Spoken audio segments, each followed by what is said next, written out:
कैसे हैं आप सब लोग। अल्लाह के नाम से शुरू करते हैं आज का व्लॉग। एक्चुअली आज सुबह सुबह मेरी वालदा गाँव गई हुई थी और उन्होंने मुझे कॉल की कि आके मुझे ले जाओ।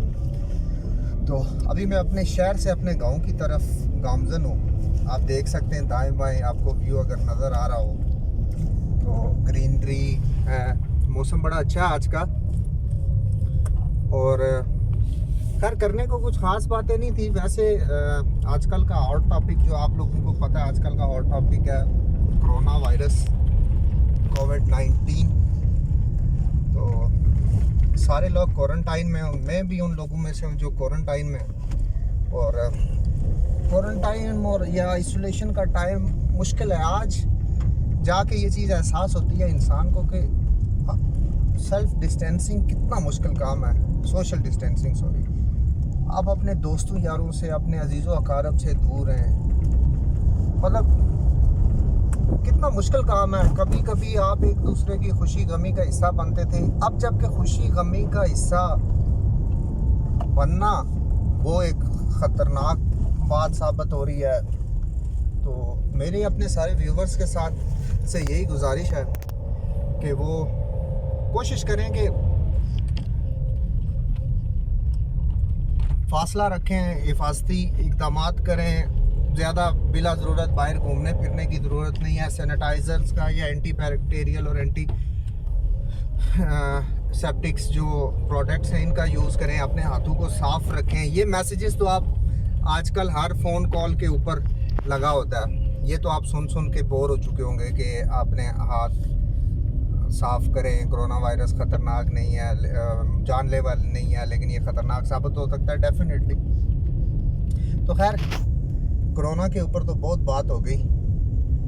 अभी चलते हैं बनी मनासा की तरफ। जी मेरे गांव का नाम है बनी मनासा और ये मेरे शहर से तकरीबन 20 किलोमीटर दूर है। गंगा चोटी के दामन में है ये और बड़ी खूबसूरत टूरिस्ट प्लेस है ये। बेहतरीन खूबसूरत ग्रीन एरिया है, हिली एरिया है। रोड कंडीशन बहुत अच्छी है। मैं ये कहूँगा कि मेरे गांव की रोड कंडीशन बहुत अच्छी है। मेरे पास छोटी गाड़ी है और मुझे कोई प्रॉब्लम नहीं होती आते जाते हुए। तो कभी आप लोगों को मौका मिले तो आप ज़रूर आएँ। अगर आप आज़ाद कश्मीर से बाहर हैं या आप सिटी बाग से बाहर हैं और आप एक दिन से ज़्यादा का स्टे करना चाह रहे हैं तो मोस्ट वेलकम। गेस्ट हाउसेस भी हैं यहाँ पे, अच्छी जगह है, लोग भी अच्छे हैं। और अभी मैं अपने दोस्त अवैस शाह साहब के साथ हूँ और अवैस शाह साहब आपसे बात नहीं कर सकते क्योंकि उन्होंने कैमरा पकड़ा हुआ और मैं कर रहा हूँ ड्राइव। आपको पता है कि ड्राइव करते हुए मोबाइल फ़ोन का यूज़ नहीं करना चाहिए, इसलिए मैंने शाह जी को कहा जी कि शाह जी आप पकड़े मोबाइल और मैं चलाता हूँ गाड़ी। अभी जो मैं जिस एरिया से गुज़र रहा हूँ इस एरिया का नाम है जी सड़ोल। इसको लोकल ज़बान में यहाँ के लोग सड़ोल कहते हैं और काफ़ी अच्छी जगह है। सड़ोल से हमारी काफ़ी यादें भी वाबस्ता हैं। हमारे एक अज़ीज़ दोस्त हैं साबिर हुसैन साहब, वो भी यहीं के हैं और अक्सर उतरते चढ़ते हुए उनकी याद आ जाती है। मैं किसी दिन इंशाअल्लाह व्लॉग बनाऊंगा प्रॉपर, मतलब प्रॉपरली शूट करके अपने दोस्तों के साथ शेयर करूंगा अपने गाँव का। अभी तो ये जस्ट एक ड्राइव है। मैं और अवैस शाह साहब क्वारंटाइन से तंग होके और बिल्कुल ये फ्रस्ट्रेशन की हालत में थे। हालत में क्या थे, फ्रस्ट्रेशन लेवल बहुत बढ़ चुका है।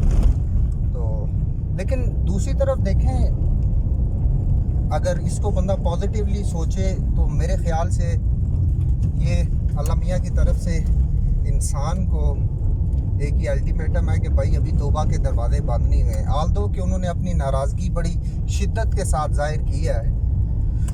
पहले दिन में 5 टाइम इंसान को बुलाया जाता था कि जी आओ फलाह की तरफ आओ सीधे रास्ते पे आओ नमाज के लिए आओ।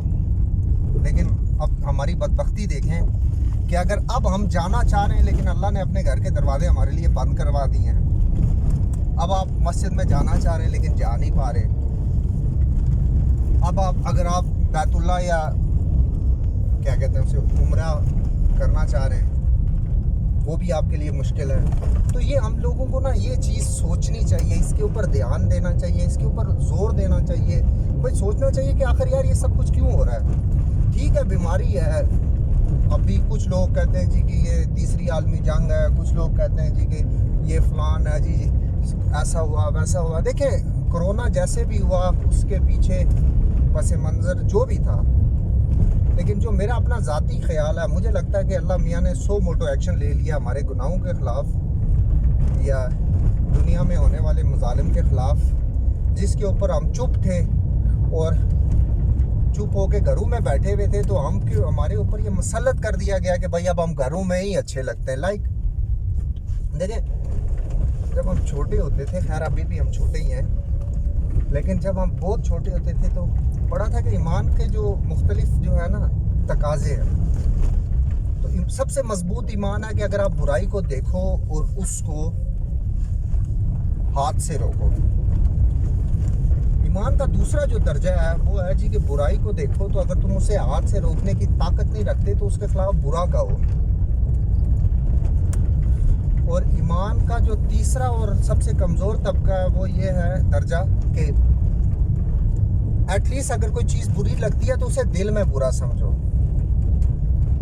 लेकिन आप ये देखें कि हम लोग मतलब बुरा समझना तो दूर की बात, बुरा देखना तो दूर की बात, अब अल्लाह माफ़ करे हमारा माशरा ऐसा होता जा रहा है कि हमें गलत चीज़ गलत ही नहीं लगती। तो देखें जब ईमान के 3 चीज़ें डिफ़ाइन हो चुकी और अगर आपको गलत चीज़ गलत लगे ही ना तो फिर पीछे आप सोच सकते हैं कि वो ईमान का क्या लेवल हुआ होगा। तो हमारी इन्हीं सारी गलतियों की वजह से, इन्हीं सब खुशी की वजह से जो है हम पे ये इज़ाब इलाही जो आया है कोरोना की शक्ल में। और हम लोग कहते हैं जी कोरोना से डरना नहीं लड़ना है, जबकि ये भी एक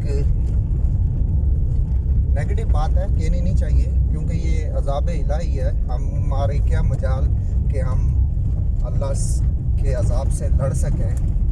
तो हमें कोशिश करनी चाहिए कि एक दफ़ा अपना असेसमेंट करें, अपनी लाइफ की असेसमेंट करें, अपना ऑडिट करें कि यार ऐसे कौन से गुनाह हैं जो हमसे सरज़द हो चुके हैं और हम अल्लाह के हुजूर उससे माफ़ी चाहते हैं और माफ़ी मांगें और कोशिश करें कि फ्यूचर में वो ना हो। क्योंकि देखें इसकी वजह से हमारा निज़ाम में ज़िंदगी बिल्कुल धर्म भरम हो गया है।